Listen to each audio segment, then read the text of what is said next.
Hello, ladies and gents.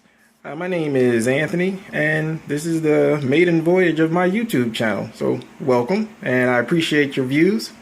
As you can probably see, just from this opening shot, I'm an artist, and I'm going to use YouTube to get my art out there so that you all can see it as well as the world.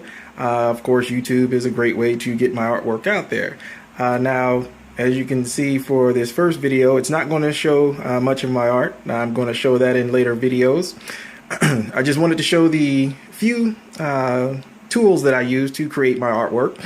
And as you can probably tell from the shot here, the elephant in the room is my set of Copic markers.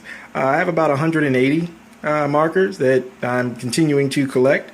As well as the markers, I do have the refills. Also, along with the Copics, I do have a couple of, what is this? Prismacolor Premier markers. I do like to use these as well. I can't necessarily say Prismacolor is better than Copic or vice versa.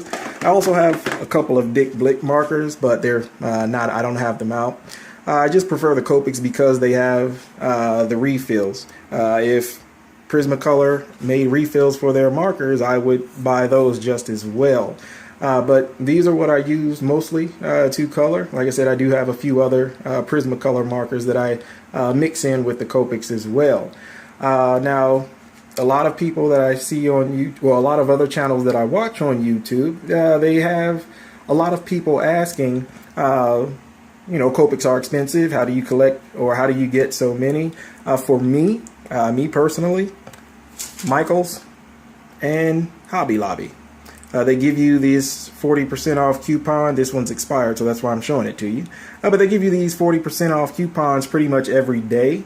Sometimes they give 50% off, and rare occasions they give 60% off. So a lot of these markers were bought individually as I was going through looking for which markers I wanted, and I just filled in the sheet as I carried them, and then those white dots just indicate the refills that I have. But for those people who are looking to get Copics and they're turned off by the price, if you have a Michaels or a Hobby Lobby in your area, I definitely suggest going there because you get 40% off every day, and then like I said, sometimes you get 50 and 60% off as well. So excuse me, it may take time to collect the markers that you want, but you know, if you really want them, that coupon is available for you every single day.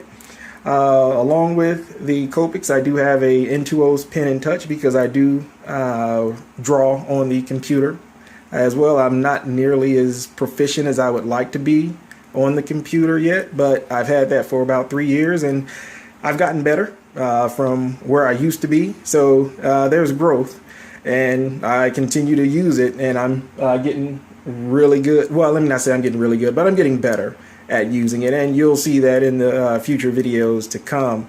Of course, you have to have paper if you want to be an artist, and as you can see, I have a big bottle of ink, so I use the G pen and the quill tips. Also, I use the Pigma Microns. These are just a pack that I bought here recently, but I have quite a few more. I used to use these are the Faber-Castell Pitt pens. I did use these, but they don't mix well with Copics. If you use markers of any kind, they smear the ink, and I've let the ink dry. Oops, sorry, it's not focusing. I've let the ink dry for a day, and it's still smeared. So unfortunately, all of the Faber or the Pitt pens that I've had, or that I have, I'm not using them anymore, and I have quite a few of them. But you know, if I don't intend on coloring or using the markers to color the pictures, yes, I still use them, but for the most part, I strictly use markers to color. So the Pitt pens are not being used at the moment. Now, these are my favorite pencils that I like, or that I use, but I mean, I have plenty of other pencils that I use, but these are just my favorite. Excuse me. They're the Uni Kuratoga pencils. I watched Todd Knock, his website or his YouTube channel, and he uses these. If I can get that to focus. Don't think it's going to focus. So these are the Uni Kuratoga, and what they are is this engine that's right here. It rotates the lead as you draw to help keep a point. I mean, I noticed when I mean, you can see the lead rotating as you draw, but I don't think it really does anything. I just like the way the pencil or the pencil itself feels. This is the one that I bought from Walmart for I think $6, and it's really light. And I have, this is the 0.5. Yeah, this is 0.5, even though it's not focusing. I'm sorry about that. But this is the 0.5. This one is the 0.3. And these are both the same. These are both plastic. So they're real light. But when I was on Amazon, they also make, I guess this is a more professional, quote unquote, pencil. It's the same. It's Uni Kuratoga. This one is 0.3. This one is 0.5. I like these because they're made of metal. There's no difference in the lead that they use. I mean, it's just lead. I just like these because they are metal and they look nice. But these can cause more fatigue on your hand quicker than the plastic ones, because since these are metal, they're heavier than these. So if you have those rubber pencil grips that you get from Walmart, I would suggest putting them on there, because like I said, they are heavier than these, and they cause fatigue in your hand quicker than the plastic ones. And then I have this hand model, which I really don't like, because even though it's a hand model, it can't do this. You know, the thumb, it doesn't. I don't like no human thumb moves this way. So you need this part of the thumb to be able to be, or the hand to be able to move, because that's how your hand moves. So, and the fingers, even though they bend like fingers, they can't do this. So a lot of people who draw, you know, and I can tell you I'm a comic book artist. I like to do comic art. So, you know, I can't, you know, you can't do hand drawings like this. You know, you have to be able to spread the fingers and move them around. So that hand model, I mean, it's okay. If you, I don't like it. I wouldn't suggest buying it. Just go on Google or Bing and do a hand search to see your to get your models for hands, because that doesn't move how human hands move. But so far, that's pretty much all of the supplies that I use on a normal basis. I do have other supplies, but I don't use them quite as often just yet.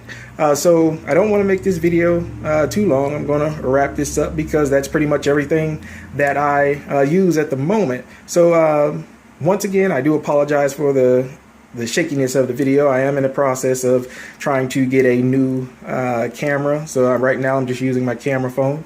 But I'm going to wrap this up. So I'm not a master at anything. I'm like a lot of you that are on YouTube. I'm growing in the art. I'm getting better. I'm not where I want to be, but I'm further along than where I began. So that's always a good thing. Excuse me. But like, I'm going to try to do a video once every Friday, because like I said, this is my first video. This is the first time me doing a YouTube channel. So I got to get the hang of things. So I'll probably just do a video once every week, and I'll try to do it on Friday. So that's everything for now. If you have any questions, I mean, like I said, I'm no master, I'm no expert. I can give you, I can answer the questions the best of my ability. So I'll try to answer any questions that you may have for me. But until the next video, you all have a good day.